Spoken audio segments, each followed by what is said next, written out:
¿Qué dices? Bueno, vamos con la asistencia del encuentro del día de hoy. Déjenme chance. Ahora sí, 11, 17. Entonces, con respecto, vamos a ver a Francesca, Úrsula, Stacy, Nazaret, Chester,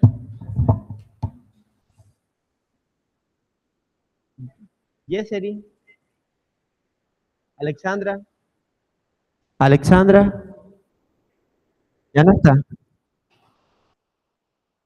Emily, espera,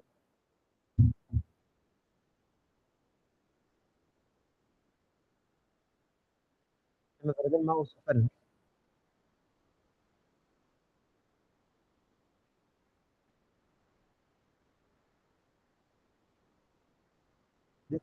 Asistencia, chicos, ¿dónde está?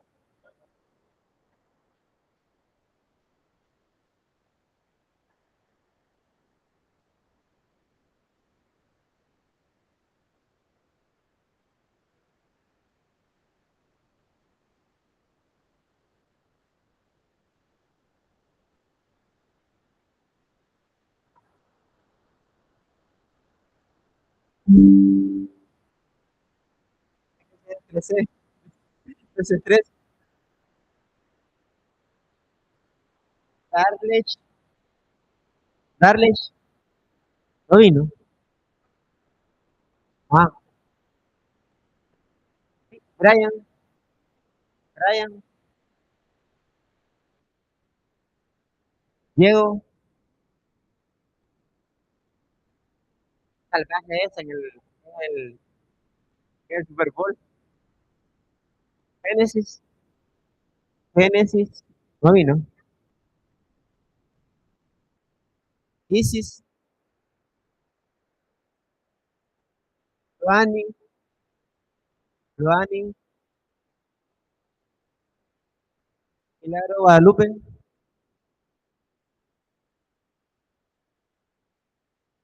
Marcel,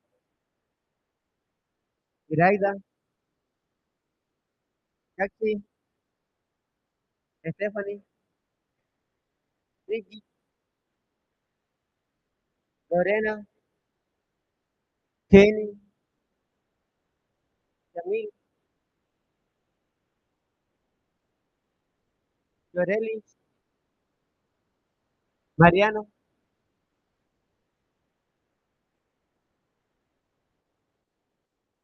Heidi, Cindy, Daniela. Las presentaciones de sus exposiciones están en la plataforma o la pueden mandar al grupo de WhatsApp. ¿El grupo 1 dónde está? Pase. ¿Por qué no?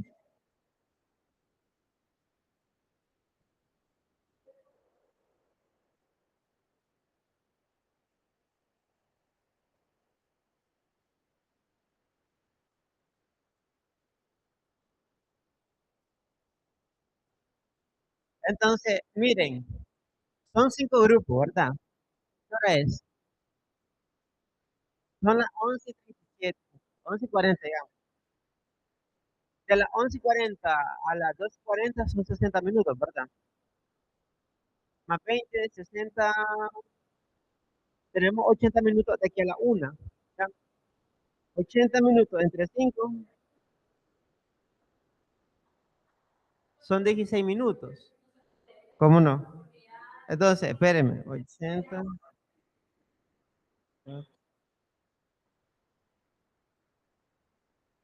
Entonces, vamos a hacer ese. 80 minutos entre 3. Van a exponer 3 grupos. ¿Ya? Sí, 3 grupos van a exponer.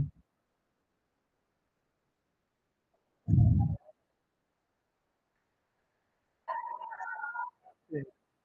Entonces, cada grupo va a tener aproximadamente 25 minutos. ¿Oyeron? En total son 26, pero 25 pongámosle.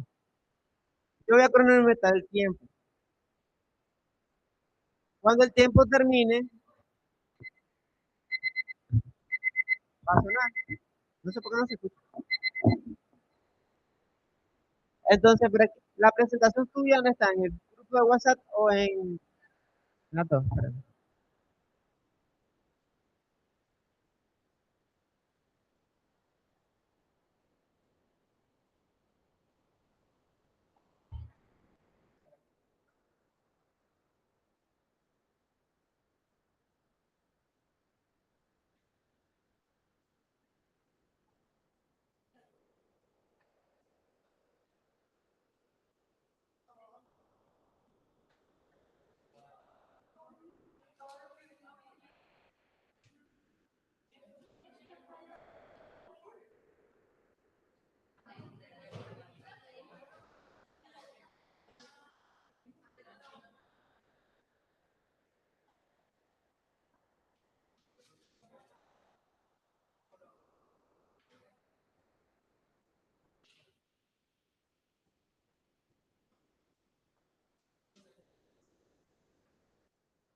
¿Cuál es el grupo 1?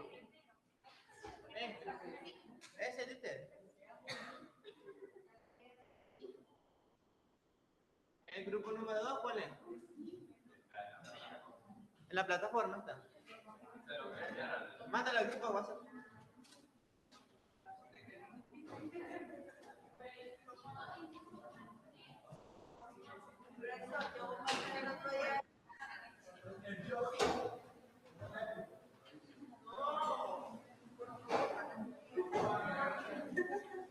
Está en PDF o PDF.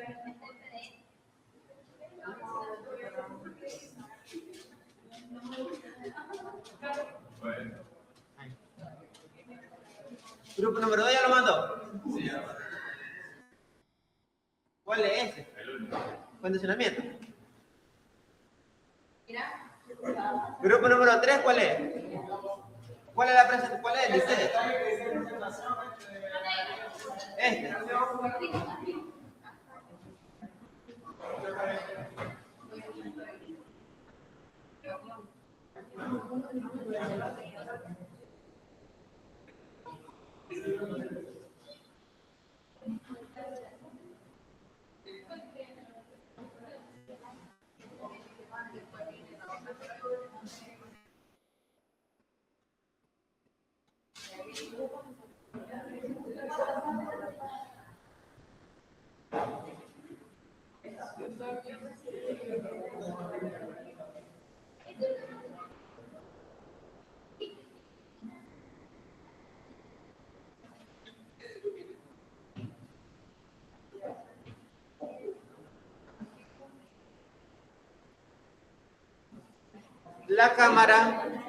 La cámara va a estar en posición a ustedes para que salgan en la grabación. Entonces, tomen el micrófono. Quien no exponga, quien vaya en parte, se siente de siguiente a la lámina. ¿Quién va a pasar? ¿Cuál es el orden? ¿Quién va de primero? Quien sea de última, que se siente y le dé siguiente a la presentación.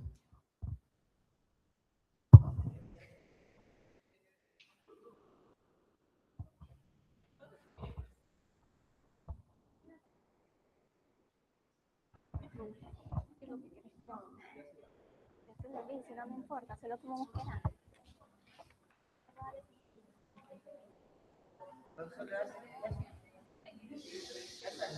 Pero no va a poder. No, ya sé, pero así es, pero...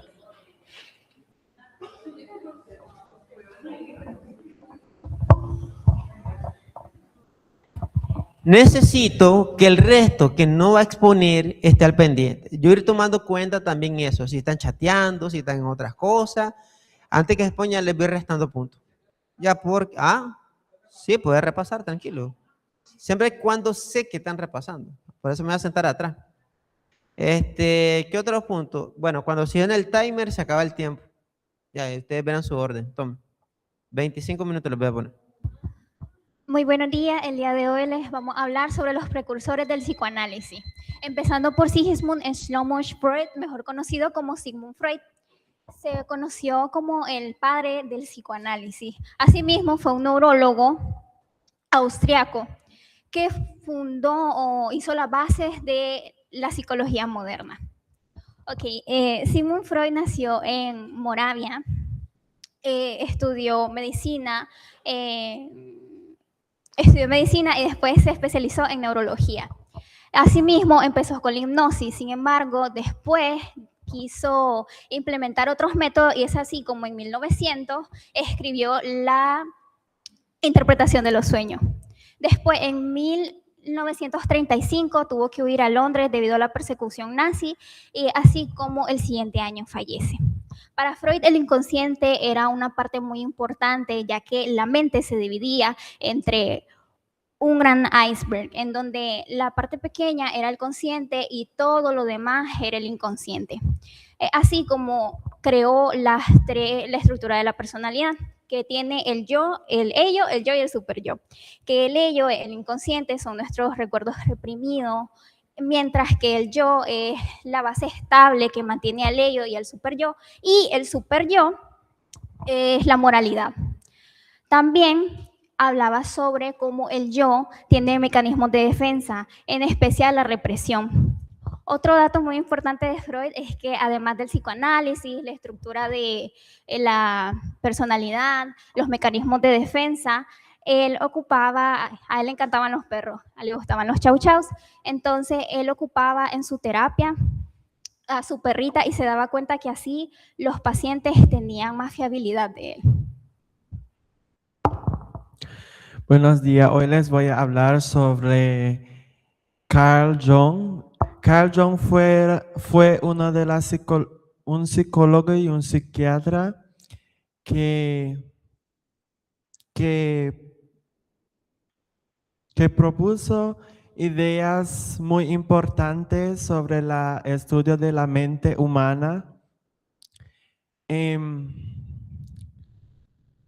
Una de las ideas que propuso Jung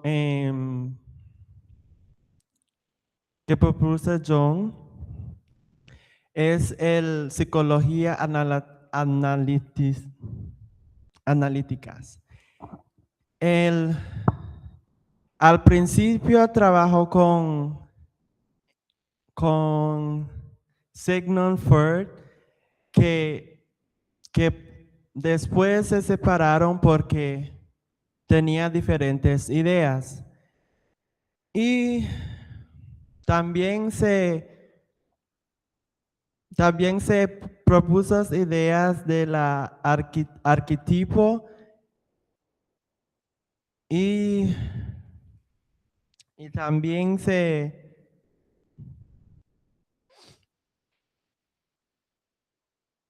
de los arquetipos, se propuso idea de los arquetipos y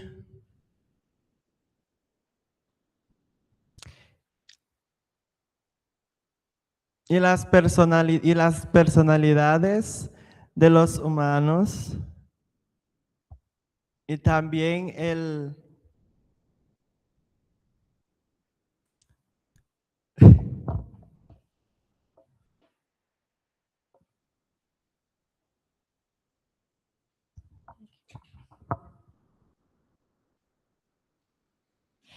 Bueno, yo les vengo a hablar sobre Jacques Lacan.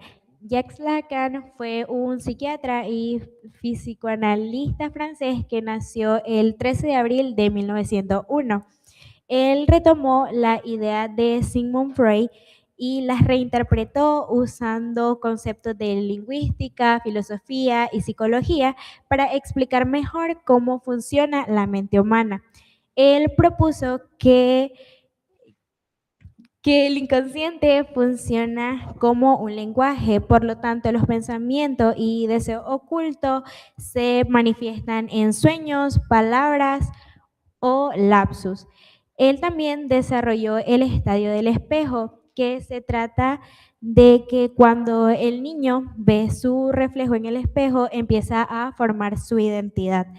Además, él creó, o bueno, explicó que la mente se da en 3 registros: lo imaginario, que es lo que vemos en las imágenes, y lo que nosotros percibimos; lo simbólico, que se basa en el lenguaje, las normas y la cultura; y lo real, que es aquello que no podemos explicar completamente con palabras.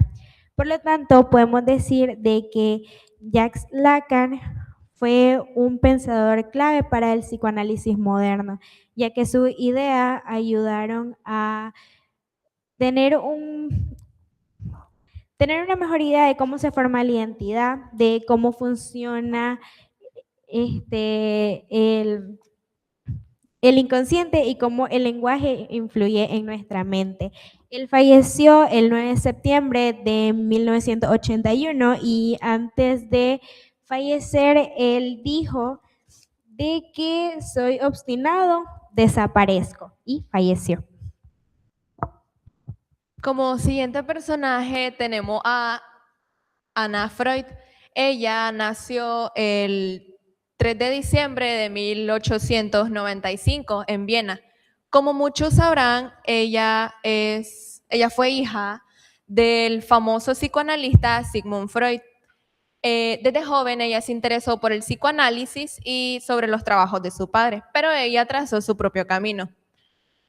Algo curioso de Anna Freud es que ella no empezó directamente en la psicología ni en el psicoanálisis, sino que primero ejerció su profesión como docente, y esa experiencia fue clave para despertar en ella su interés de estudiar el desarrollo infantil.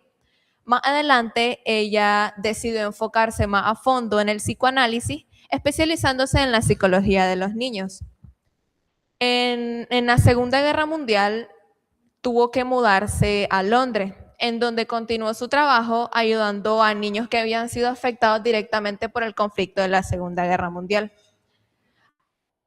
Anna Freud no solo siguió los pasos de su padre, sino que también aportó a las teorías del psicoanálisis con aportes propios muy interesantes, como lo son el psicoanálisis infantil.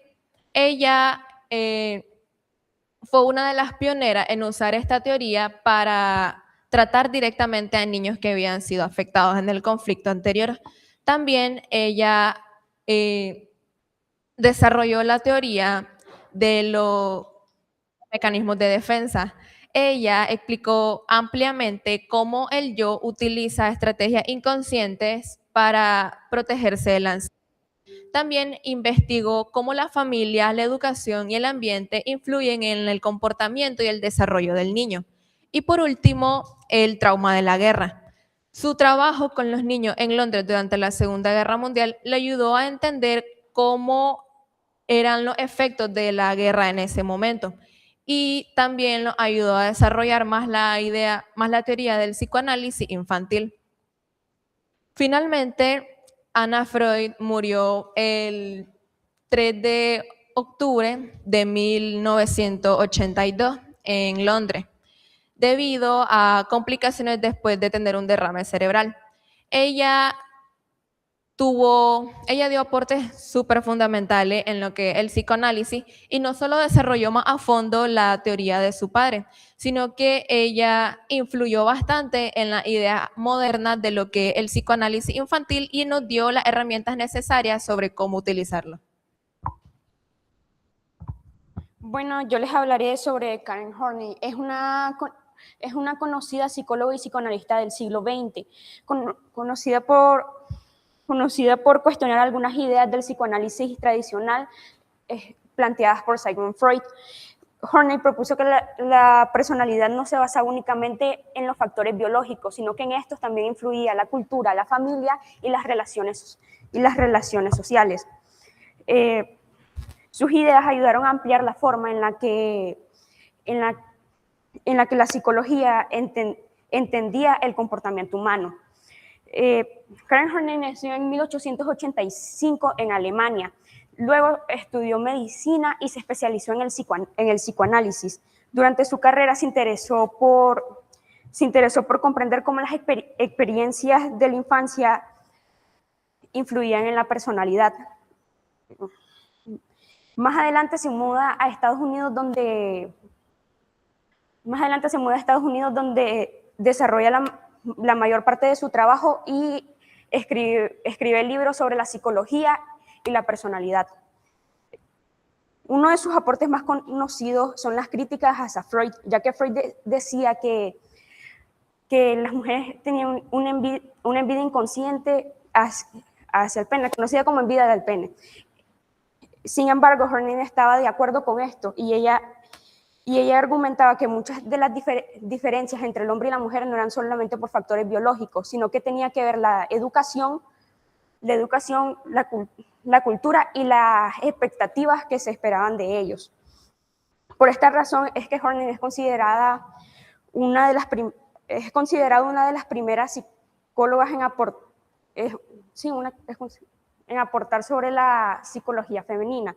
Luego está uno de sus conceptos sobre sus teorías es la ansiedad básica, que consiste en el sentimiento profundo de inseguridad o miedo, o desprotección que pueda aparecer en la infancia, cuando un niño no se siente amado, comprendido o rechazado por sus padres. Según Horney, si un niño crece en un ambiente en el que no reciba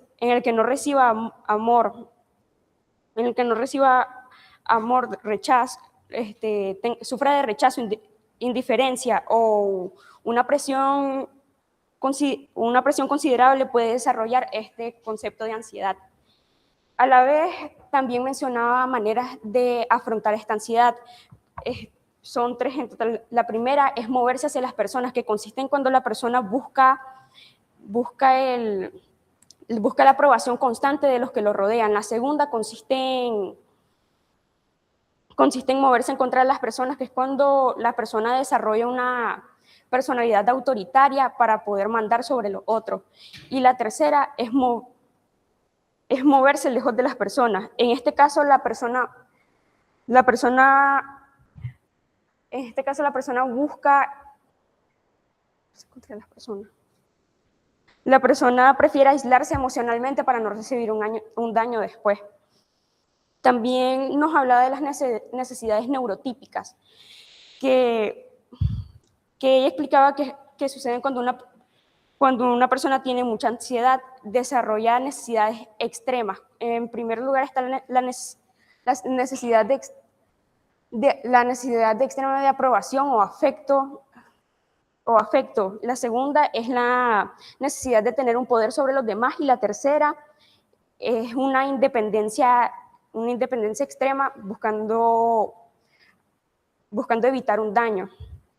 Y ya también existen datos interesantes sobre su trabajo que muestran la importancia de sus teorías. En conclusión, todos ellos ayudaron para desarrollar el psicoanálisis. Desde Freud, que decía que todo venía desde el inconsciente, de nosotros, de la parte de adentro. También hablaba del complejo de Edipo, que era cuando el niño en su etapa formativa tenía atracción hacia el padre del sexo contrario, mientras que tenía repulsión hacia el sexo opuesto.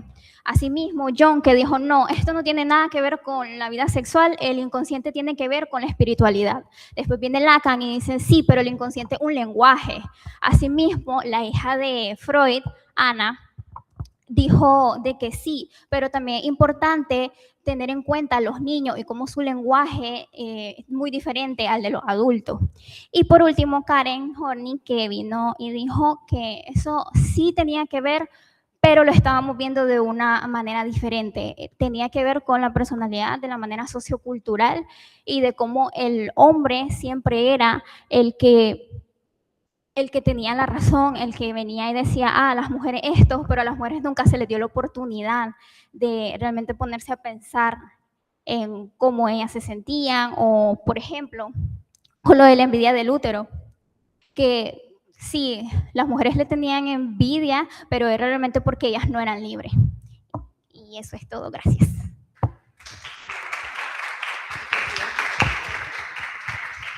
Bueno, primero felicito al grupo, hicieron una excelente presentación. Ya estaba buscando en Instagram dónde están esos perfiles, ¿ya? Me parece muy creativo su presentación. Primera vez que veo una presentación así que les felicito en ese aspecto. Segundo, hicieron lo que se hace en una exposición, que es exponer y no leer, ¿ya? Y ese es un gran punto a su favor. A pesar que, tercero, primero voy a recalcar los puntos fuertes, ¿verdad? Tercero, las diapositivas no estaban cargadas, eran concisas, precisas, exactas y llamativas. Debilidades, claro, siempre van a ver, que es el manejo de la conducta no verbal, por ejemplo, el mover las manos o el estar muy estático. Son cosas propiamente que es normal, pues, para ustedes que están iniciando. Entonces, no es algo de que en algún momento van a mejorar, es parte de la experiencia, por eso no se preocupen. Preguntas, si tenemos tiempo para preguntas, vamos a hacer lo siguiente. Si ustedes preguntan, si los que están sentados preguntan, yo no lo voy a hacer. ¿Ya? Pregunta acorde al tema, ¿verdad? No como que ¿a qué hora almorzamos? Nada que ver. Entonces, yo les pregunto a los que están sentados, ¿quieren hacer una pregunta al equipo o lo hago yo? Si alguien va a hacer la pregunta, levante la mano y le paso el micrófono. Si no, yo hago la pregunta al equipo. Ese va a ser un comodín que les voy a dejar. ¿Nadie va a preguntar? Dale, pues yo les espero. En algún momento a ustedes les va a pasar, los demás grupos van a tener que pasar y van a tener el mismo beneficio. Que si sus compañeros que están sentados preguntan, yo no hago ninguna pregunta. Toma el micrófono, ¿va a preguntar usted?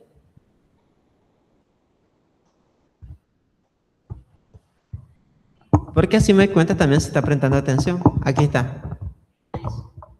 Quería preguntarte que si sabes de dónde viene o el contexto de por qué se le llama complejo de Edipo. Realmente no sé por qué se le llama complejo de Edipo, pero sí sé lo que el complejo de Edipo en sí, porque Carl siempre decía de que el niño en el inconsciente ya venía formándose y por eso es que estudiaba a los adultos, porque decía que, en los sueños viene todo lo que nos hizo falta en la infancia. Asimismo, el complejo de Edipo, lo que ya expliqué, que nosotros nos fijamos, según él, el niño se siente atraído en su etapa al sexo opuesto y le tiene repulsión al sexo contrario. Ok, entonces la respuesta no fue concreta, pero yo la voy a responder. Mire, Freud usó algo que se llama la historia de la mitología griega. Entonces Freud utilizaba mucho cierto, digamos, metáfora para explicar las necesidades sexuales de los niños. En psicología del desarrollo hay algo que se llama el desarrollo psicosexual, que cada niño pasa por las etapas del desarrollo, pero de la etapa psicosexual.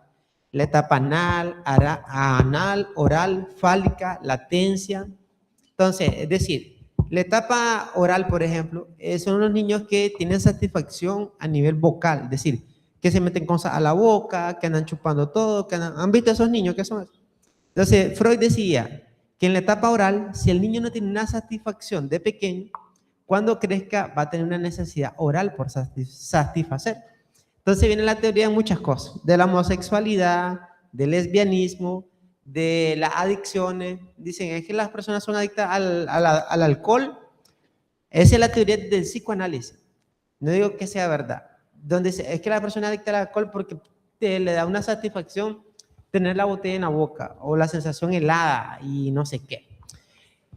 Entonces, igualmente la tendencia de las patologías, digamos, de los trastornos sexuales, como las parafilias y están las parafilias y están ¿cómo se llama el otro término en sexualidad? Que son, digamos, actos sexuales que llevan cierta tendencia patológica, como el sadomasoquismo, correcto. Parafilia y fetiche son dos situaciones diferentes. ¿Ya? Creo que los fetiches solamente son excitación por objetos, cosas y eso. Y las parafilias es la acción como tal, ¿ya? Entonces, son términos que desde el psicoanálisis siempre se busca la etapa. Depende de la etapa anal, que es la satisfacción de ir a defecar, ir a orinar. Decir, a ver, ir a defecar, ¿da satisfacción? Claro que da satisfacción, ¿o no? Ir a orinar da satisfacción, claro que da satisfacción. Desde ahí tiene lógica, ¿no? Pero después viene la perturbación de Freud, que si el niño no se le rehúsa a satisfacer esa etapa y se le castiga, que es un chancho, que es esto, crea inconscientemente un trauma y eso cuando sea adulto puede ser alguien promiscuo y no sé qué. Son cosas que Freud ve muy turbio, por eso la teoría de Freud. Entonces, contestando, lo de Edipo y de Electra, Freud decía, desde la mitología, había un niño llamado Rey Edipo. Entonces, Edipo se enamoró de su mamá. Y como se enamoró de su mamá, mató a su papá. Y él se quedó con su mamá. Y se conoce como el síndrome de Edipo, que es cuando los niños pelean por el poder del padre cuando están con la mamá, que es mi mamá es mía, mi mamá es mía. Y después viene el complejo de Electra, que es la misma historia. Había una niña que se llamaba Electra, que iba a ser la reina. Entonces se enamoró de su papá y por la competencia con la mamá, mató a la mamá y se quedó con el papá. Entonces viene la teoría que por eso las niñas pelean con las mamás por tener el amor del papá y son papitis aquí. Entonces es bien turbio la teoría de Freud realmente. Por eso Carl Jung, Lacan, Ana Freud y lo que mi estimado la hija Karen Horner, ellos no están muy de acuerdo. Muchos psicólogos, aún existen psicólogos freudianos, existen, aclaro que existen. En la actualidad hay personas que se especializan en la teoría freudiana, que obviamente hay que respetarlo, pues, su punto de vista. Entonces, esa es una teoría muy interesante del psicoanálisis. Muchas gracias. Un aplauso al equipo, se lo merece. Y ya pasaron, ahora van a estar de espectadores. Que pase el número 2. ¿Pregunta? No, chica, vamos de un solo, lo siento. Pase el grupo número 2.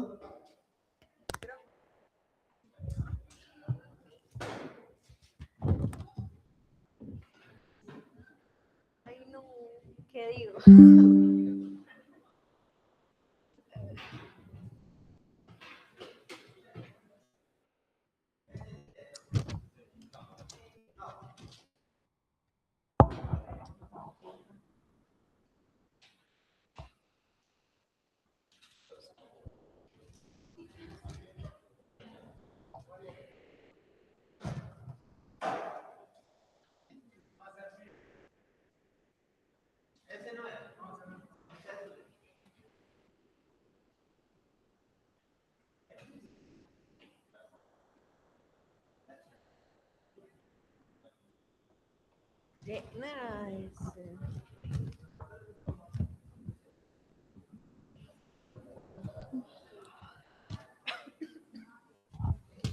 Ay, voy a inventar.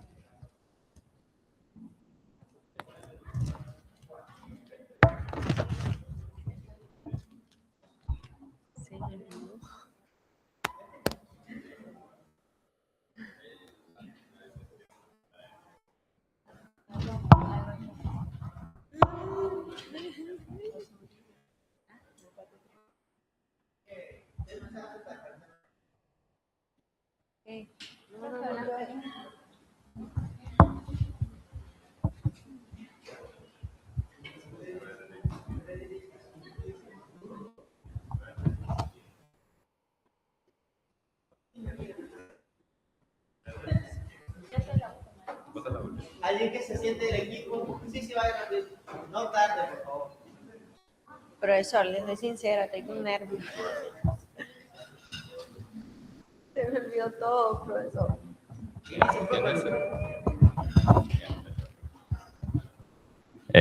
Muy buenas tardes, compañeros, compañeras y docente presente. El día de hoy mi equipo y mi persona le venimos a presentar un tema bastante interesante y bonito, la verdad, a mi parecer, que es el condicionamiento clásico y el condicionamiento operante. Mi grupo está conformado por Emily Hernández.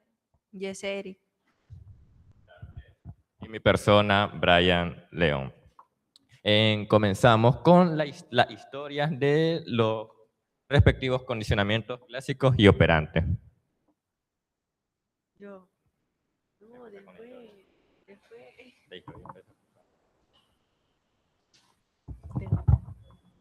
Hablamos sobre ellos primero y después que hables de los científicos. Bueno, yo les voy a hablar acerca de los científicos. Hay dos científicos muy importantes, Ivan Pavlov y Skinner, quienes en lo de la psicología tienen un papel muy importante porque ayudan a comprender el condicionamiento clásico.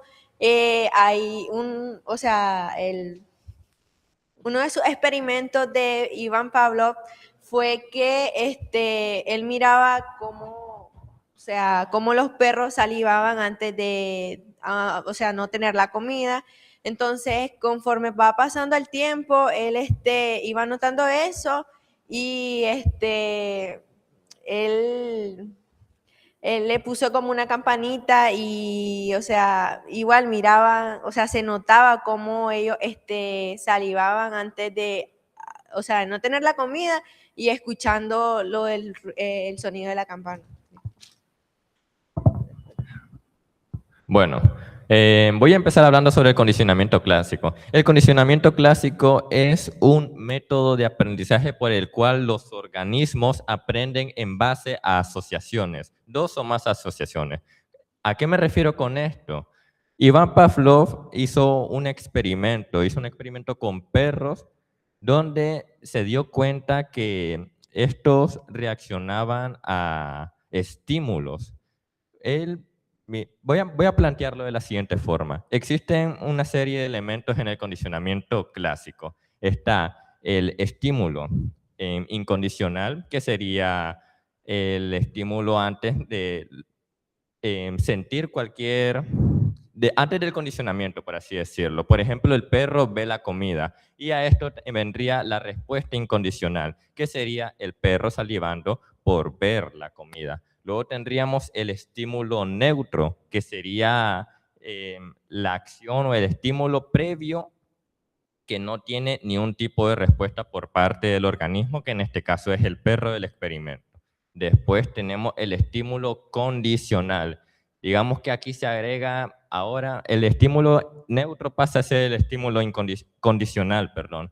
¿Cuál podría ser este estímulo condicional? La campana. Esto hace referencia al video que nos mostró antes el profesor. De eso trataba. Era sobre el experimento de Ivan Pavlov, el ruso fisiólogo.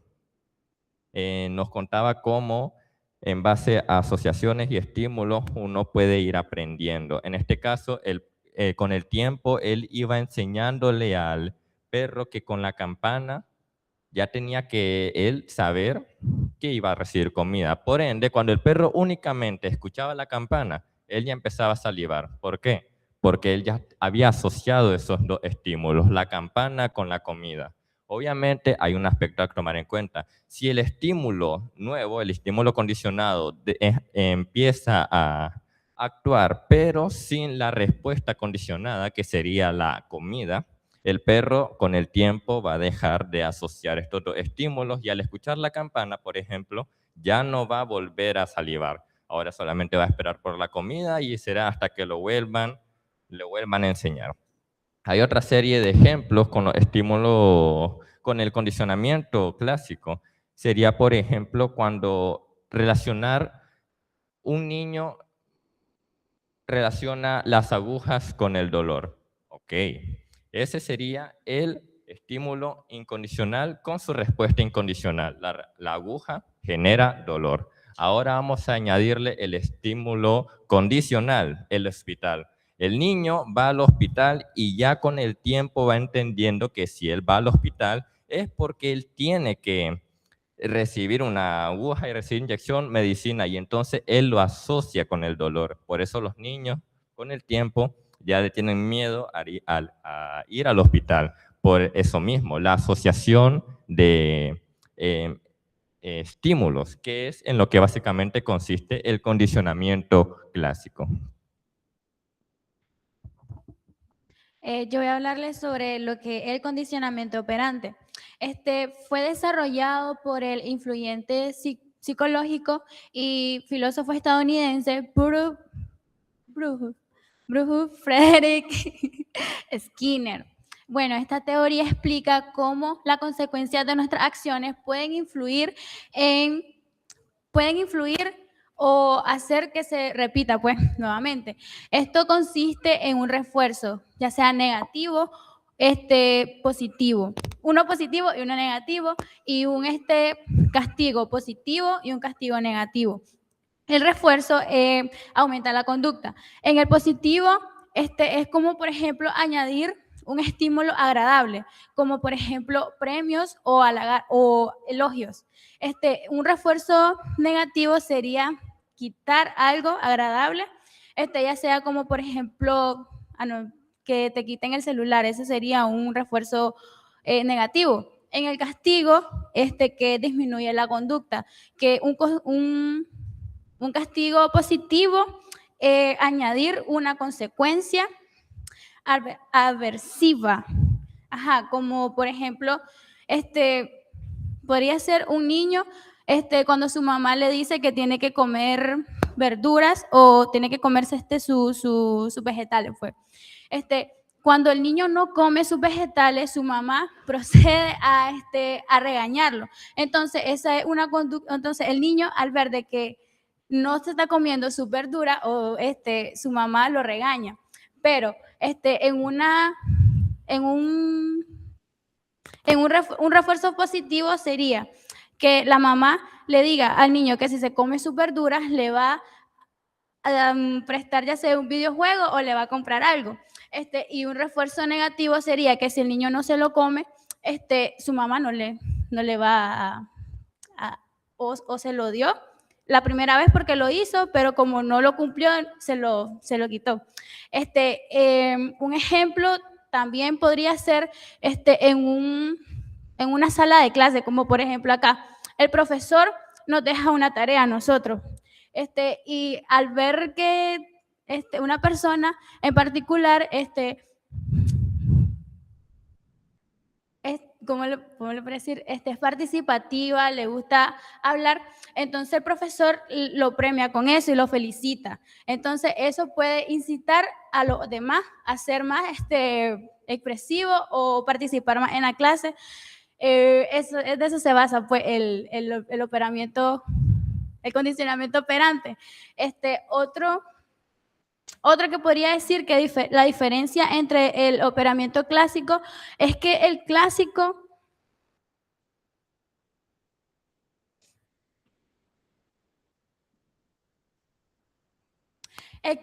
es como de manera involuntaria, mientras que el condicionamiento operante se trata más de las acciones, de lo que una acción puede conllevar a una reacción, por así decirlo.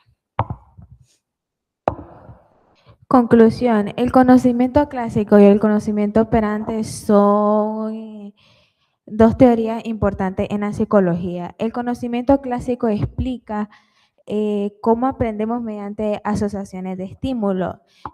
Por ejemplo, cuando el perro veía la comida y ya estaba salivando. Y el conocimiento operante explica cómo aprendemos a través de las consecuencias de nuestras acciones. Ambos tipos de aprendizaje influyen mucho en los comportamientos de los humanos y se aplica en la educación, la psicología y la vida. Gracias.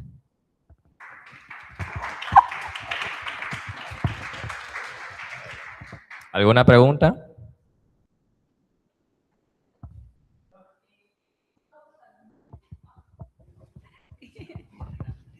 Y una pregunta, ¿ustedes creen, usando los ejemplos que pues nos mencionaron, que es más eficaz un incentivo positivo o un castigo negativo? Porque muchas veces los castigos negativos llegan a ser más influenciables en nosotros, pero un incentivo nos puede dar más como necesidad de seguir. No sé si me explico.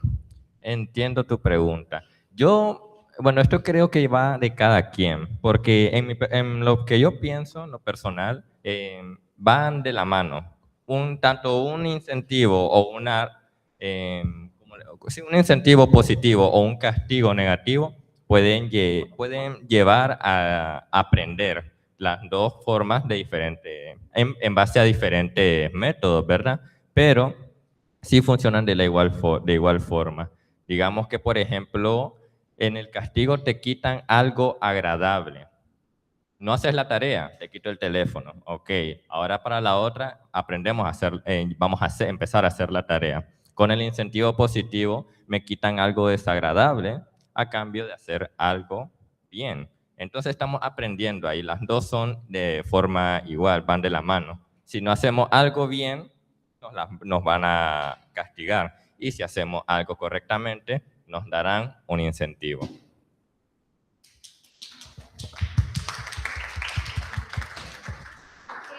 Veo, vos te referís de que en lo que el castigo, como por ejemplo, de que tiene más impacto en nosotros, porque obviamente si no hacemos caso, por ejemplo, a nuestra mamá, puede hacer de que nos peguen una buena regañada o incluso nos puedan ya maltrato físico, y uno de los castigos negativos ya sería ya no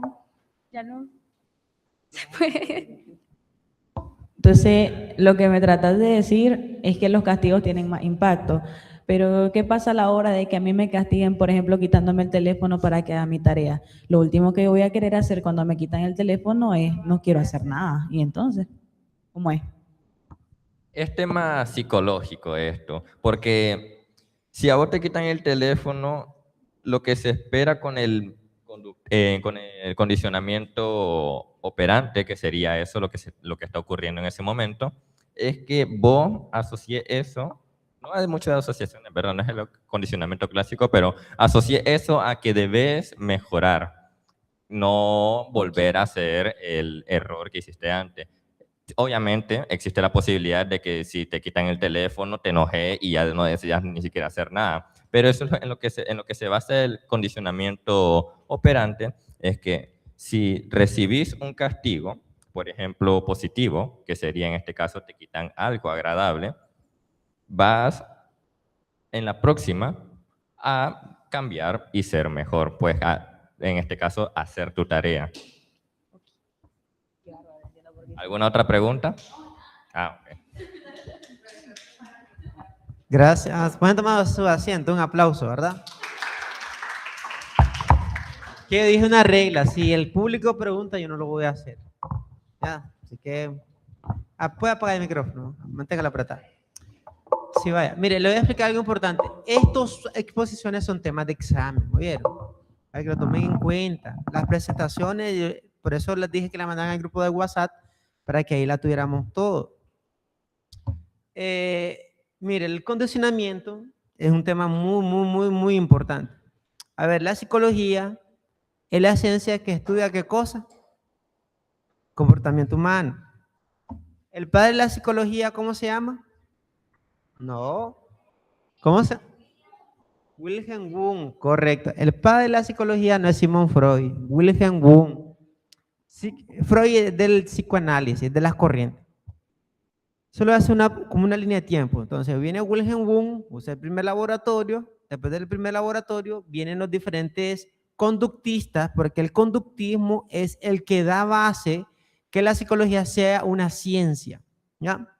La pseudociencia son aquellas teorías que todavía no han sido demostradas con datos estadísticos que son ciencia. ¿Como cuál? Como el psicoanálisis. El psicoanálisis es muy bonito, es perturbador, alguna vez interesante, es llamativo, el análisis de los sueños, el inconsciente colectivo, los arqueotipos, que son términos de Carl Jung y otros autores, y qué bonito que tu inconsciente colectivo, que tu infancia, sí, pero lo que hace que una ciencia sea ciencia son los datos. Sin datos uno está jugando al gato y al ratón. Entonces, la psicología como ciencia tiene una base científica y es el conductismo. Entonces, el conductismo inicia obviamente con Wilhelm Wundt, con el primer laboratorio de psicología en Leipzig, en Alemania, y en el siglo XVIII, cuando Wilhelm Wundt hace su primera propuesta con los diferentes experimentos, viene la propuesta de Pavlov, que es el condicionamiento clásico, ¿ya? Pavlov, ¿por qué le llaman condicionamiento clásico? Porque fue el primero, el clásico, no se llama clásico, primero. Y entonces él vino, amarró un perro, creo que vieron el video de la vez pasada, amarró un perro en una mesa, le ponía la comida y debajo de la boca, el bozal del perro, le ponía un tubo donde medía la cantidad de saliva que soltaba. Entonces, Pablo miraba que él solo con ver la pana ya salivaba, entonces como que el experimento era muy subjetivo, ¿ya? Porque era como Tomás, hasta no ver, no creer, el perro. Entonces, ¿qué hacía? Puso algo, una mampara que separaba al perro, que no mirara el plato. Entonces, en vez de que el perro mirara el plato, se le condicionaba escuchando un sonido. Primero era como un cronómetro, un tic-tac, tic-tic-tac, tic-tac, tic-tic-tac, después una campana, después le ponían una musiquita de una bailarina. Entonces, ¿cuál es el objetivo de Pavlov? Demostrar que nuestros estímulos, el condicionamiento clásico trabaja con los estímulos de los 5 sentidos. La vista, el tacto, el gusto, el olfato y ¿cuál más? Vista, gusto, tacto, olfato. Y me falta uno. La audición, la vista, ya me perdí. Son 5, sí. Los que tienen 7 sentidos son los caballeros del zodiaco. Entonces, continuando con eso, Pablo decía, nuestros estímulos nos condicionan a tener ciertos comportamientos. Y puede ser cierto. Por ejemplo, cuando ustedes escuchan una campana en clase, ¿qué significa? Se acabó, que puede ser receso, que puede ser cambio de docentes. Nos condicionan, ¿no? Ya no suena la campana, ring, se le olvida el sueño, el hambre. Es decir, todo su sistema fisiológico se puede alterar de la noche a la mañana. Dice, tengo sueño, profesor, tengo hambre, me estoy orinando, me estoy cagando y toda la cosa. Termina la clase, no tiene orín, no tiene nada, no va a cagar, no va a orinar, nada. Ya, entonces, ¿vamos a hacer un día de 7 horas de clase? No. 7 horas de cine, sí. Entonces aquí, basado en esto, nuestro sistema fisiológico se condiciona. Imagínese usted que ahorita venga una señora con una gran pana de mango verde, seleque, llena de limón, tajín, con grosea, ya se le hace agua en la boca, ¿verdad? Su misma boca empieza a producir saliva.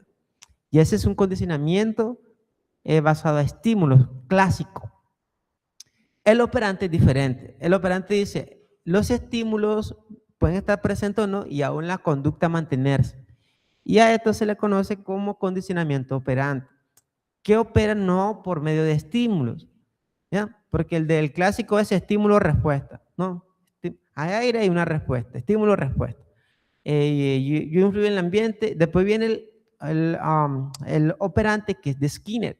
Skinner dice que las conductas no se mantienen por estímulos, sino por consecuencia. Entonces viene el ejemplo que les di, creo que la vez pasada. Si usted tiene una niña, tengo una niña de 5 años, la llevo al súper, mi hija se llama Dara, Dara, vamos al súper. Bueno, vamos al súper, encantada, sí, papá. Porque siempre que lleva al súper, siempre me dice, papá, vamos, te prometo que solo voy a ver, ¿oíste? Te lo prometo. Y yo siempre le creo, ¿ya? Y vamos y pasa por los pasillos de los juguetes. Papá, tranquilo, solo vos estoy viendo eso. Y al rato la abrazo y papá, solo lo estoy viendo y lo estoy acariciando, ¿viste? ¿Ya? Y después, papá, está bonito, ¿verdad? Sí, está bonito. Ah, bueno. Y en la cama se mira muy bonito, ¿verdad? Sí, se mira más bonito. ¿Y vos qué es? Es que ella dijo que hacer psicóloga. Entonces, ella nunca me dice comprármelo. Ella primero me muestra los beneficios. Y ella me dice, mira, papá, si un día la voy a traer a la Dara para que la conozcan. Entonces, me dice, papá, y al final le digo, sí, hombre, llévalo. ¿En serio? Dice, yo no lo esperaba, gracias. Entonces, ¿qué pasa? Mi hija tiene esa conducta, porque las consecuencias es que siempre recibe con sus diferentes estrategias las cosas. Si ustedes cada vez que vengan a clase les digo, no, salgan y no pasa nada. Nada. Y uno, ¿para qué voy a ir a clase? O si vengan o no vengan, tienen 100 puntos. ¿Para qué voy a ir a clase? La consecuencia mantiene su conducta adecuadas o inadecuada. Entonces, muchas veces estos comportamientos son mantenidos. La consecuencia, cuando hablamos en conductismo, cuando se habla de consecuencia, no se habla de lo malo ni lo bueno. Ah, que te va a caer el infierno, te va a ir al infierno. No. El término consecuencia es lo que hace otra persona para que tu comportamiento se mantenga. ¿Ya? Si te permito ciertas cosas, estoy reforzando tu conducta y tu conducta se mantiene. Si yo te pongo un castigo, tu conducta se modifica y no se mantiene, cambia. Cuando hablamos de castigo y hablamos de reforzamiento, castigo no es el castigo que nosotros conocemos. Te voy a fajar, te voy a amenazar, No, el castigo en conductual hay diferentes tipos de castigo.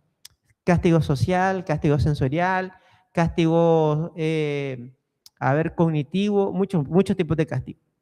Y en reforzamiento también hay diferentes tipos de refuerzos. Entonces, el castigo puede ser de manera gradual, por decir, cada vez que vos estés hablando, te estoy quitando un punto. Es un castigo por gradual, llamémosle. Tiene su nombre técnico, que es un castigo que es un proceso, no recuerdo el término. Entonces, cada vez que vos hables y estás interrumpiendo, un punto menos. Es un castigo. Termina la clase, ya perdiste el... Y al final dice, ya en vez de hablar 10 veces, voy a hablar 2, para que sean solo 2 puntos. Entonces, no desaparece totalmente la conducta, disminuye, un castigo. El reforzamiento al revés. Cada vez que hable, eso, está bueno ese chiste, qué linda tu vulgaridad. Y dice, ¿qué hablar? Entonces, vuelve a hacerlo más porque está premiado. Y el reforzamiento, los reforzadores son sociales, comestibles, sensoriales, reforzamientos tangibles, que la literatura científica habla de eso. Lo social es cuando socialmente recibe un aplauso, un abrazo, un elogio. Los comestibles, que cada vez que haces algo agradable te dan un caramelo, un chicle, un abuelado, te sabes. Los sensoriales, que te dan cosas que te estimulen la vista. Te voy a dar 10 minutos para ver una película, una hora. Es sensorial porque estás viendo. Los castigos, los reforzadores sensoriales, los reforzadores, y hay otros tipos de reforzadores que dependiendo de la necesidad. Ahora, los reforzadores funcionan si a la persona le gusta el reforzador, ya, porque si no le gusta, digamos, si alguien dice, tengo fobia social y participa, y le digo, pasa adelante, vamos a hacerle una bulla, ¡ja! El vender reforzadores es un castigo, porque para ella no es agradable eso. Entonces, basado en esto, ¿por qué ustedes tienen que aprender todo esto? Muchos de los comportamientos que ustedes van a ver en los pacientes son comportamientos basados en castigos, en refuerzos, y muchas veces los médicos también. Muchos pacientes somatizan demasiado cosas que no son médicas, ¿ya? Y muchas veces son pacientes hasta adictos, que llegan solamente para que usted le esté dando alprazolam, ¿cuál es la otra? Clonazepam, este otro, ¿cómo se llama? Tafil, que es un hipnótico. Es decir, los tipos de fármacos ustedes los van a ir conociendo, que aquí estén dando diferentes medicamentos que son adictivos, como la tramadol. Entonces, la tramadol es adictiva, es un analgésico poderosamente fuerte que da placer. Quita el dolor y da mucho placer. Entonces, hay personas que son adictas al tramadol. Entonces, ¿qué quiero entender con esto? Que muchos pacientes llegan también por subsidio, que tal vez no tienen nada, y si me duele el brazo, de la escala del dolor la tienen en 5, que es la escala más alta del dolor, y tal vez mentira. Entonces, conductualmente trabajan personas que son también mentirosas, conductualmente, y médicos mantienen este comportamiento. Entonces, ¿qué pasa el grupo número 3? ¿Aló? Pase el número 3, tienen tiempo todavía, tenemos tiempo de sobra. A las 1:10 termina. 1:10.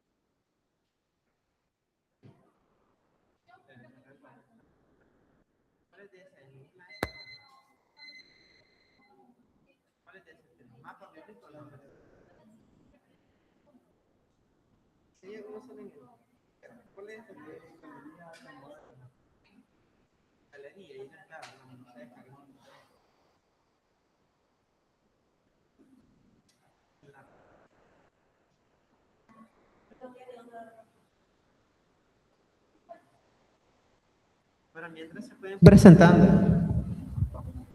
Van haciendo la introducción, presentándose y toda la cosa, mientras voy descargando.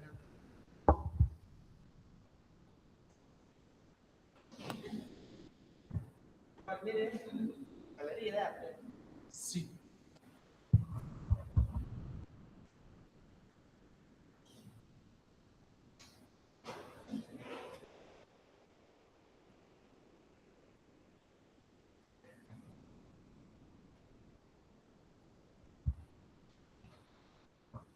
Buenas tardes. Nosotros vamos a exponer sobre la Escuela del Humanismo. Nuestros integrantes son Milagro, Isi, Diego y mi persona Marcelo.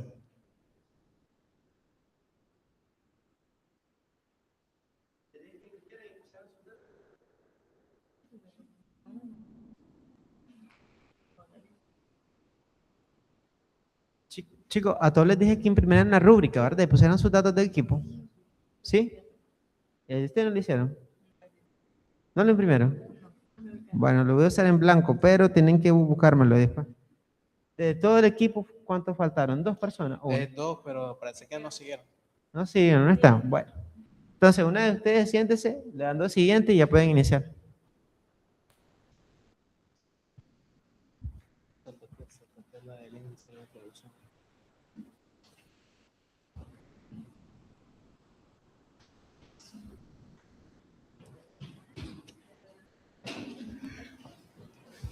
Bueno, la Escuela del Humanismo. La Escuela del Humanismo principalmente se dio en los Estados Unidos en los siglos XX, en 1950 y 1960. Esa exposición va de la mano con la exposición que acaba de pasar. ¿Por qué? Porque se ve mucho el conductismo y el psicoanálisis en esa época, porque ocupaban el conductismo como una observación de lo que hacía la persona y el psicoanálisis para observarlo mentalmente, lo que hacía, lo que podía hacer. Cosa que pasando el tiempo cambió muchas cosas, ya que ellos observaban ya solo la conducta y la mente, solo te observaban y determinaban qué tipo de personas o pensamientos tenías vos. Ya pasando ese tiempo, los mismos psicólogos y científicos de esa época decidieron que no consideraban precisamente una corriente exacta, ya que no se tomaban la libertad de expresión del humanismo, los sentimientos, la conciencia y diferentes tipos de aspectos, o la capacidad de tomar decisiones. En la imagen pueden observar cómo el psicólogo trata de resolver lo que está en su mente, trata de armar todo ese enredo que tiene en la mente esa persona para hacer una sola conclusión. ¿Por qué? Porque en esa época no se daba antes eso, porque ellos decidían observar el comportamiento humano para sacar su propia conclusión. Sí, el otro. ¿Cómo surge el humanismo en la psicología? El humanismo surge después de la Segunda Guerra Mundial, surge como tercera etapa, por lo cual ellos le llamaron la tercera fuerza de la psicología, ya que apareció después del psicoanálisis y el conductismo. ¿Por qué? Porque ya eso surgió ya dependiendo y analizando más el comportamiento humano, su conducta, su forma de ser, su forma de pensar, su forma de actuar, cosa que los psicólogos aprobaron más. Ya no tuvieron que hacer lo que hacían en las épocas anteriores, que tenían que abrir el cerebro de una persona para determinar lo que hacía, cómo se veía, qué problemas podía tener. Ocuparon más problemas actuales, lo identificaron y analizaron a la persona como debería de ser. ¿Por qué la imagen? Porque la imagen es qué tipo de persona puede ser. Está analizándose mentalmente qué tipo de emociones puede tener, ya que cada persona en sí actualmente tiene diferentes tipos de problemas, no uno en específico, ya que el psicoanálisis y el conductismo se basa en la observación y analizar problemas de las personas.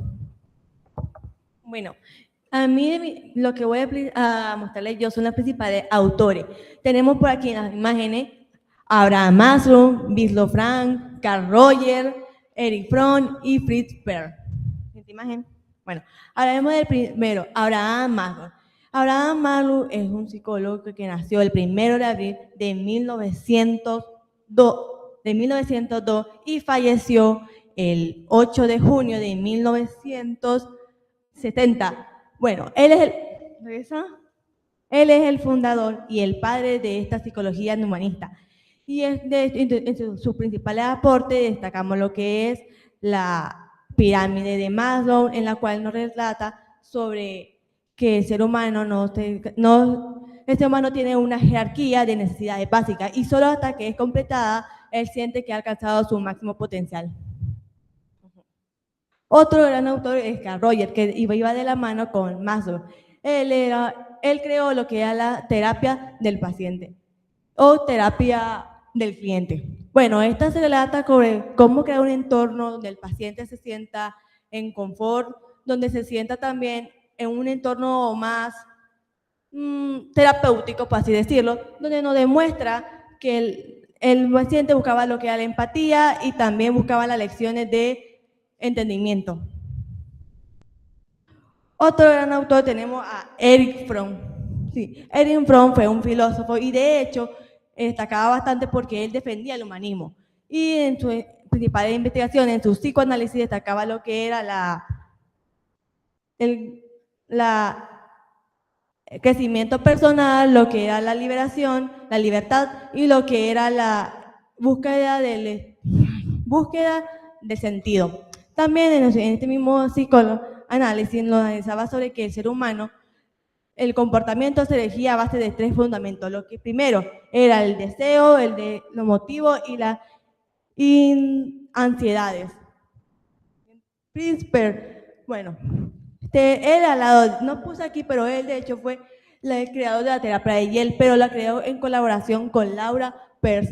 Esta terapia básicamente ayuda a los individuos a encontrarse la siguiente frase, que es la del aquí y ahora. ¿Qué refiere esta frase? Esta frase se refiere básicamente a que los problemas se resuelven en este tiempo y se resuelven con acciones. Víctor Frank básicamente nos relataba acerca de la fundación de la logoterapia. ¿Qué significa esto? Bueno, pues ella se especializada principalmente en encontrarle un motivo al ser humano. De hecho, Víctor Frank no estaba de acuerdo con Freud, ya que él pensaba que no solo el ser humano se regía a base de deseo, él pensaba que el ser humano necesitaba más que solo eso.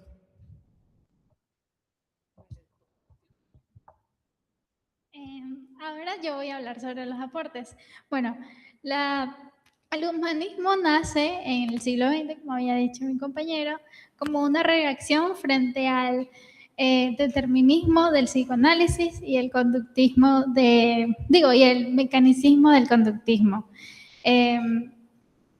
Estas corrientes miraban al ser humano como un ser fragmentado y a un ser que era movido solamente por impulsos. Entonces aquí es cuando entra el humanismo y trata de torcer ese paradigma y proponer que en vez de estudiar a las personas enfermas mentales, que se estudie mejor al ser humano y que se priorice su bienestar emocional, su libertad y su autoestima. Entre los primeros aportes que tenemos es la pirámide de Maslow, que fue propuesta por Abraham Maslow. Esta pirámide está jerarquizada, habla sobre las necesidades que desde lo más básico hasta lo más alto pues de la pirámide. Esta empieza hablando de las necesidades pues más básicas fisiológicas, que dentro de ellas están todas aquellas que se necesitan para que el ser humano pueda sobrevivir. Es la alimentación, el descanso, el sexo, la reproducción y todo esto. Luego están las necesidades de seguridad, que en estas pues entran todos los aspectos en donde el ser humano necesita sentirse seguro y tener una coordinación en su vida. Podemos mencionar la seguridad física, y la salud, la seguridad financiera, el trabajo, etc. Luego están las necesidades sociales, que están más... está relacionada con la vida social, con querer encajar en un grupo y relaciones intrapersonales, amigos, familias y todo eso. Luego está la necesidad de estima, que esto ya se divide en dos, que son el respeto, la independencia y la reputación. Luego está la cima, que pues ahí tienes que llegar solamente cuando ya tienes todas estas necesidades satisfechas.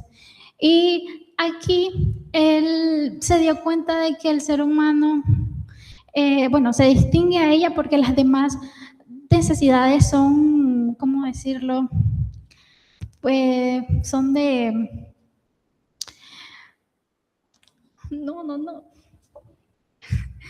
Son de supervivencia, pues, o sea, y mientras que la cima es algo, va más allá, sino como del éxito del ser humano, es algo que los animales no pueden hacer eso. Entonces, bueno, eso. Y luego está la tendencia actualizante. Bueno,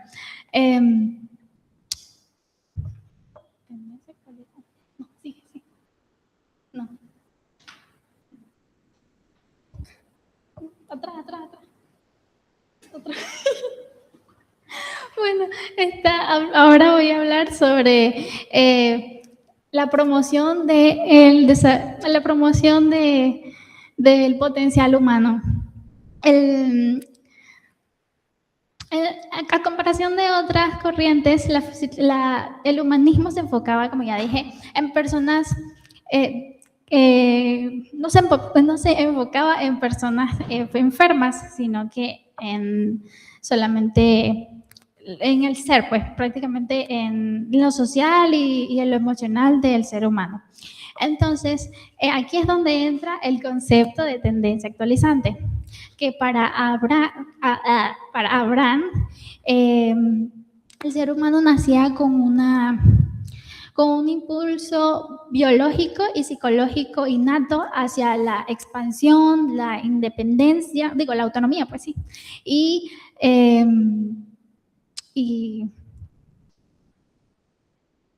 el liderazgo. Bueno, también este impulso ayuda a que las personas puedan decidir su destino, su camino, su vida por medio de las decisiones, y también que nos ayuda a desarrollar una mejor versión de nosotros. Ahora hablamos sobre el desarrollo de las nuevas terapias psicológicas. Bueno, aquí la más importante, pues, de la que hablaré un poquito, será la terapia centrada en la persona, que se basa en que el terapeuta ya no es una persona fría, sino que es como un facilitador que es empático y acepta emocionalmente al paciente. O sea, no es algo ya como una interacción medio robótica, ya no es así, ¿no? El terapeuta y el paciente ya, ¿cómo explicarlo? Son más, por así decirlo, que el terapeuta es muchísimo más empático de lo que era antes. Y luego está la visión holística. Bueno, la visión holística. Esta habla sobre la persona.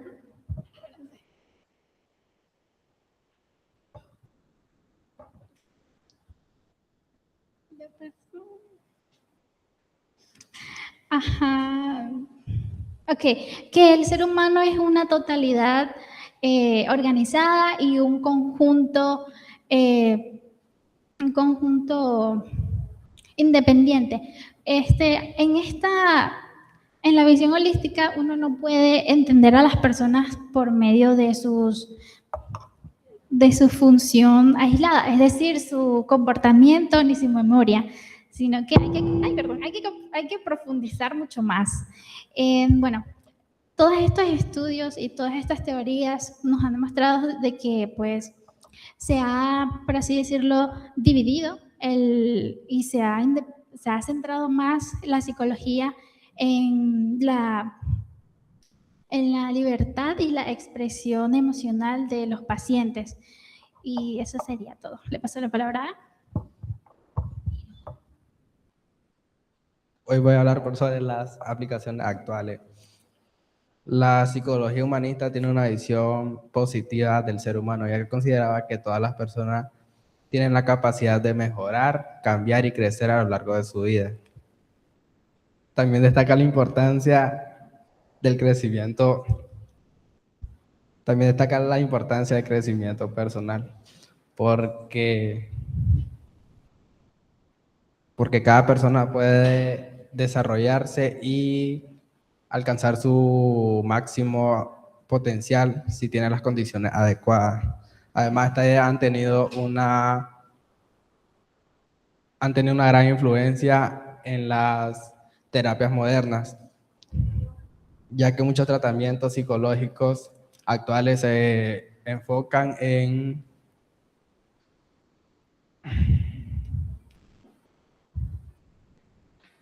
comprender a las personas y ayudarlas con su bienestar emocional.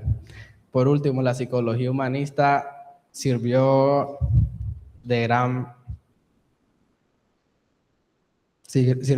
parte para la psicología positiva. Estudia científicamente la felicidad, el comportamiento y el reforzamiento personal. En conclusión, la psicología humanista considera que el ser humano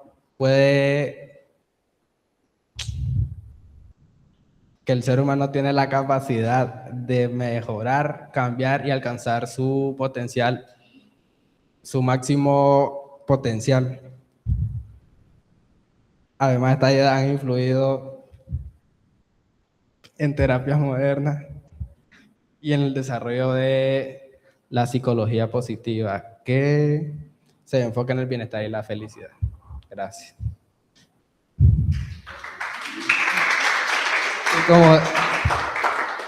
Y como dice mi ex, no eres tú, soy yo. Terminamos.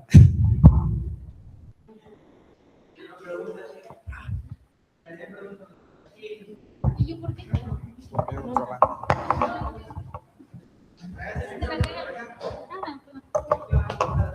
Pero no se aceptan preguntas. ¿El humanismo o la Gestalt está basado en hecho empírico? El humanismo o la Gestalt.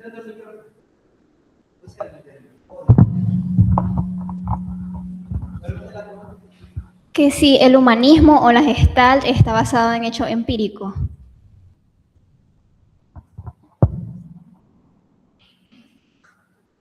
Por ejemplo, el psicoanálisis no está basado en hecho empírico, es más que nada ideas.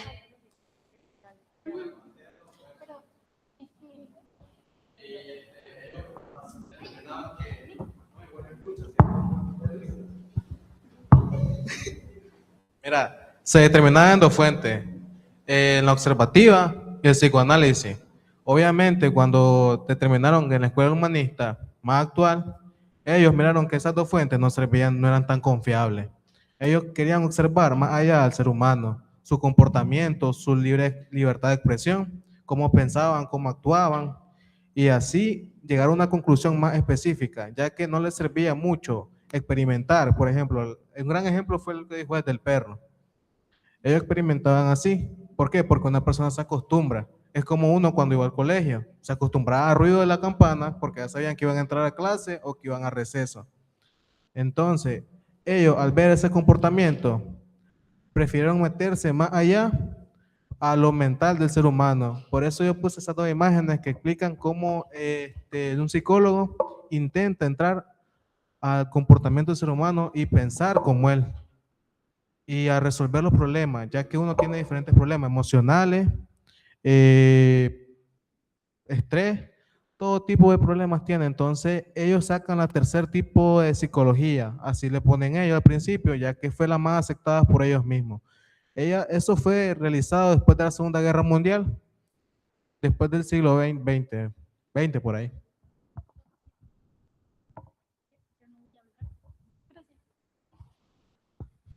Respondió su pregunta, Stacy. No, ¿verdad? La confundió más. ¿Tiene base empírica, sí o no? Solamente, sí o no.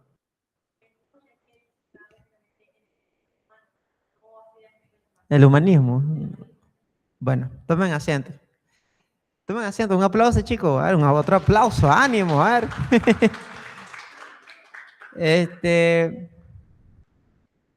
Bueno, mire, dentro del humanismo, solo voy a recalcar estos puntos, que son los autores. Por lo menos los autores que más yo les sugiero que estudien su aporte, Roger, Maslow y Fritz Perls. Roger, Carl Rogers, Abraham Maslow y Fritz Perls, de ellos tres considero que más tienen que estudiar. ¿Oyeron? Si me preguntan de cuáles autores pueden tomar del humanismo para el examen, no lo vamos a tomar todo, pues, porque al final muchas veces hay mucha redundancia en su aporte. En Carl Rogers, Abraham Maslow y Fritz Perls. Permítame, quiero presentarle algo. Dentro del humanismo, el objetivo principal del humanismo no es luchar contra el conductismo ni contra el psicoanálisis, sino que es buscarle un lado más humano, más emocional al proceso de la atención con personas. Sí, es no tiene muchas bases experimentales, no tiene muchas bases experimentales, es más motivacional. ¿Te han escuchado de los coaching, los famosos coaching? Vamos, tú puedes, ya eres una perra empoderada, dale. Las mujeres ya no facturan, o las mujeres cobran, o algo así, todo, ay, voy a ir a cobrar, voy a facturar. Ya, entonces, y el humanismo es eso, es motivar tu crecimiento personal, pero muchas veces no evalúa tus habilidades, ni tus actitudes con P, que son tus habilidades propiamente, ni tu vocación. Muchas veces solo es motivación y a veces puede ser peligroso.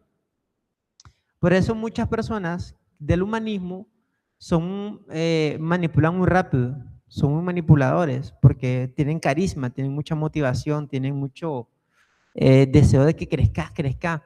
Yo una vez, cuando era estudiante de psicología y necesitaba billetes para seguir pagando la carrera, yo comencé a buscar trabajo. Entonces uno de los trabajos que yo encontré era de estar en call center. Miren, la chica que va atrás es Mariana, ¿verdad? La que va, viene, sale y entra. Ella, ¿verdad? ¿Qué grupo está ella? ¿O no está en ningún grupo? Una que anda con un bolso negro que salió y entró, es de la carrera. Ayer le pregunté, me dijo que se llama Mariana. Es Mariana ella. ¿Quién es Mariana? Usted es Mariana, ¿verdad? Y la que anda con un bolso negro la conoce. Se salió así del aula, ¿verdad? Está en el aula ella.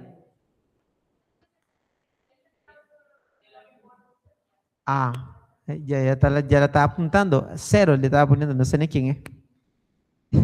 Entonces, ¿qué quiero decir con lo del humanismo? El humanismo busca el crecimiento personal.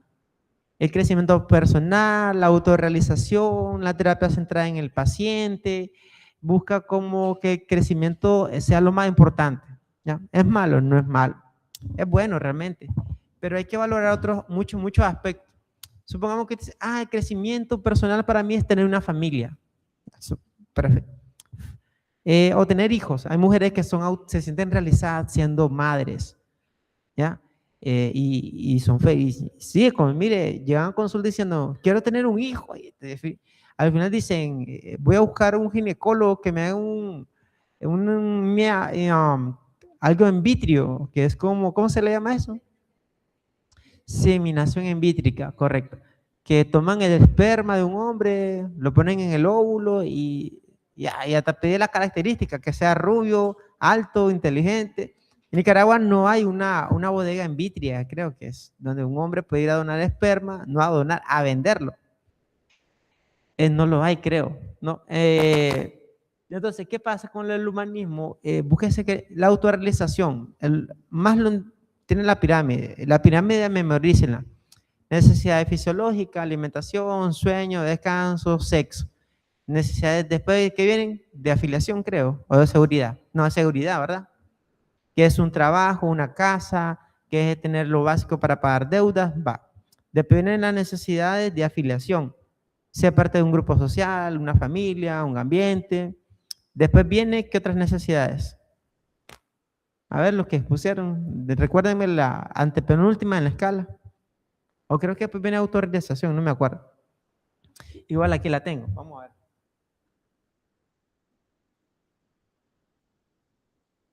Ahí está, entonces, necesidad fisiológica, necesidad de seguridad, necesidades sociales, aunque necesidad de estima, es decir, sentirse valorado, aprobado, sentirse con logros personales, etc. Y por último, la autorrealización.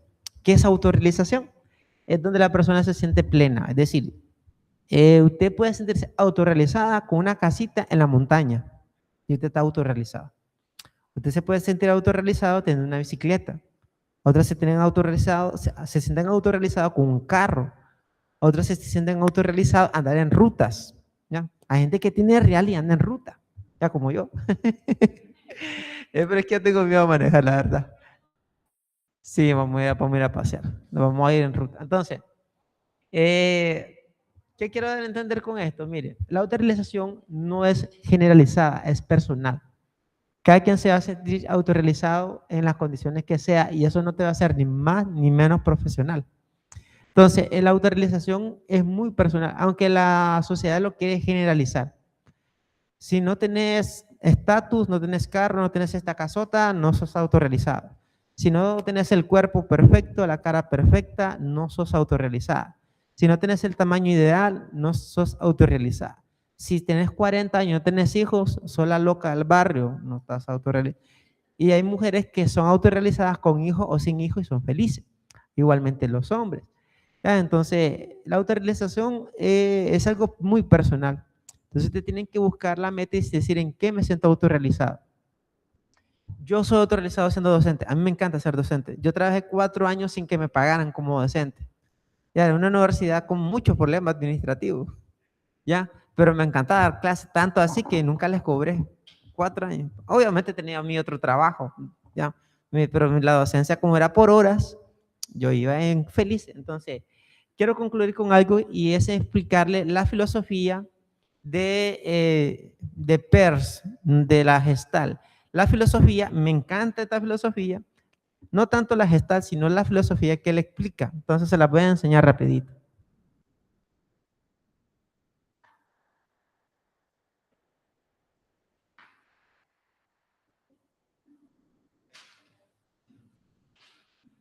Los del grupo que pasaron, anótense aquí, por favor. Ahí están, en la parte de ahí. Sí.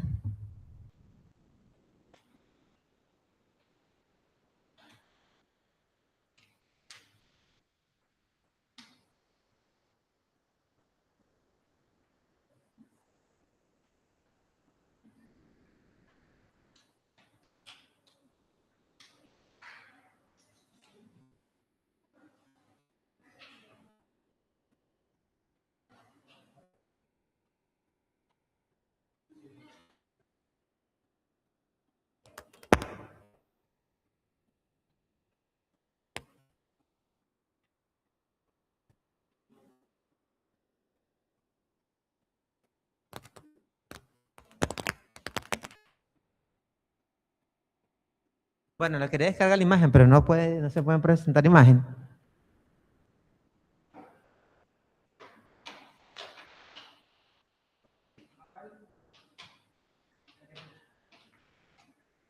Entonces miren, Fritz Perls, él propuso una filosofía del humanismo. esta filosofía a mí me encanta, se la quiero compartir y ustedes la pueden descargar la imagen, ahí la buscan después. Y dice, yo soy yo, tú eres tú. Yo no estoy en este mundo para cumplir tus expectativas. Tú no estás en este mundo para cumplir las mías. Tú eres tú, yo soy yo. Si en algún momento o en algún punto nos encontramos, será maravilloso. Si no, no se puede remediar. Falto de amor a mí mismo cuando en el intento de complacerte me traiciono.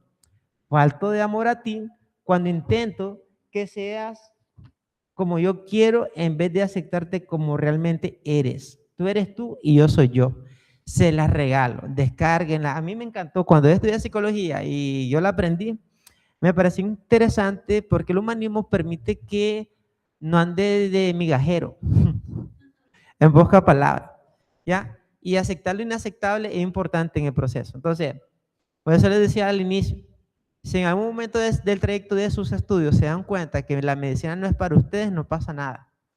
Tan jóvenes, pueden iniciar con otra carrera, no significa que es el fin de su vida, aunque se sientan traicionados tal vez con la familia, con lo que sea. Ahora, si usted dice, sí, es lo mío, profesor, no me meta cosas malas en la cabeza. Entonces, si es lo suyo, luche por eso. Luche, tenga paciencia, sea perseverante. Abandone cosas innecesarias para cumplir su meta. ¿Ya? Aprenda a tener prioridades. Entonces, ahorita vamos terminando el encuentro el día de hoy. El próximo encuentro a primera hora, el grupo número 4 y el grupo número 5 van a exponer. Necesito que el grupo número 4 y 5 hagan, si es posible, hasta la presentación del grupo de manera dinámica. ¿Han visto esos fondos de Netflix? De no sé qué, metan eso, pongan videos, canciones, baile, lo que ustedes quieran. Sean diferentes, sean más dinámicos. Chocho, adiós pues, qué bárbara. Nos vemos el próximo lunes. La tarea, ahí se las mando al grupo, la tarea del próximo encuentro.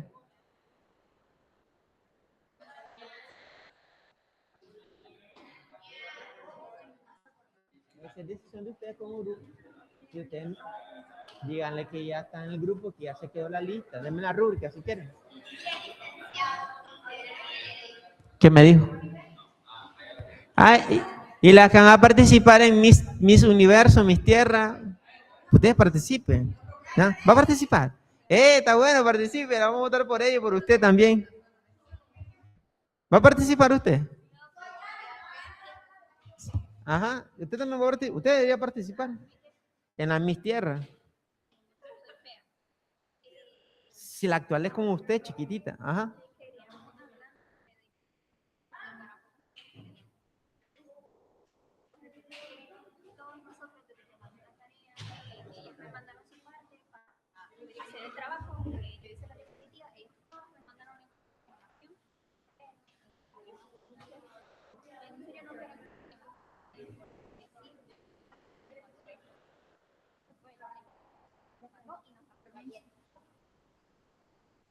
Y justamente ayer a las 12:57.